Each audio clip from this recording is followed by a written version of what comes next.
that time frame was probably the beginning of, our going our separate ways. Around that time, we stayed together for several years after that, but I think that probably was the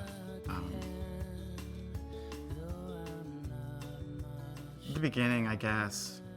We probably just wanted different lives, or different types of lives. A lot of good times. Some boat trips that I guess I kind of erased from my memory before Yaron got really proficient in sailing and boating, and he is now. But, in the beginning, there were some rocky waves. We had some scary trips across this bay right out here. A year later, I ended up getting a sailboat, and that was Dave Arrett who said, "You should have a boat, so buy a boat, Yaron." I've always been his idol and mentor, his personal hero and role model. And I couldn't say no, so the first day they delivered the boat and it got to the marina, and Pat and I went on the boat, and I really didn't know what I was doing. I was kind of like pretending. Didn't check the weather, which obviously looked great when we pulled out, but about an hour or two later it became quite stormy. And it's actually getting way too windy for a bow sail up, and the two of us, just two people on the boat, not knowing what they're doing really. We start debating what to do, and I tell Pat, well, just give me a knife or something to cut the rope so we can get the sail down, because now it's starting to tilt, the boat is becoming more unstable, and we start arguing. Then we had to call his dad in Israel, and we're fighting. My dad picks up the phone, and I tell him, "Dad, we're in a boat, Pat and I, and the wind's picking up, and we can't lower the sail because the rope is entangled." And my dad says, "Remember what I told you as a kid? If it doesn't go with force, what do you do?" And actually, it rhymes in Hebrew. It's a saying that normally what you say, if it doesn't go with force, use your brain. And my dad always say, if it doesn't go with force, use more force.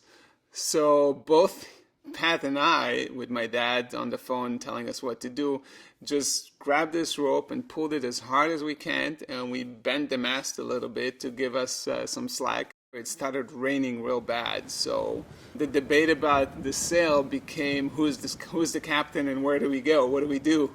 And I remember us arguing, "I'm the captain." "No, I'm the captain." "Well, it's my boat. We're going to go back." And he said, "Let's just go to the nearest point on the shore and just beach the boat." Anyway, we made it back, and we found out that the car is out of gas because it was running the whole time. That was the first boat adventure on LBI. His zest, his excitement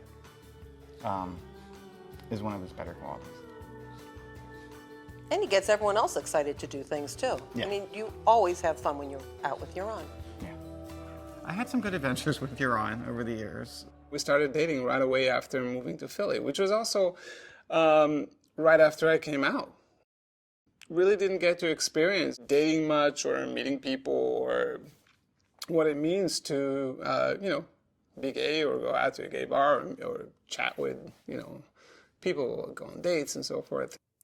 It's very likely that Haggai's passing maybe lit something in him. He was like, "You know what, I want more. This is not enough." And that's, completely understandable. I think the simplest way to say it was it sparked Yaron's early midlife crisis. He had just sold a company, just lost a friend, just started a new company, just lost a romantic partner. I mean, with everything going on, I think it was time for him to take a step back and reinvent himself. He decided to relocate to New York City. It was tough in some senses because Gold Tour was in a very early fledgling stage still. So obviously the distraction to one of the key partners is something that you can't take lightly. But on the other hand, I think it also ended up creating an opportunity for people like me and Tim to step up and take some of the reins of running the operations of Gold Tour ourselves. So effectively, once again, sort of out of the unfortunate situation that Yaron was faced with, it did create new opportunities for everyone else. And I sometimes like to joke that although I don't think it was intentional, I think it definitely fits in Yaron's style of trial by fire. It's like, here's a huge gap now, all right, have a blast, guys. And it kind of allowed us to make it more of our own. And up until then, I remember I said I would never live in New York. It's too fast, it's too hectic. You know, I enjoyed living in our house in Lumberton, which was more country with a backyard and deer showing up every once in a while. And I wanted something different. I wanted to just meet people. When I moved to New York, I got to discover this magical city.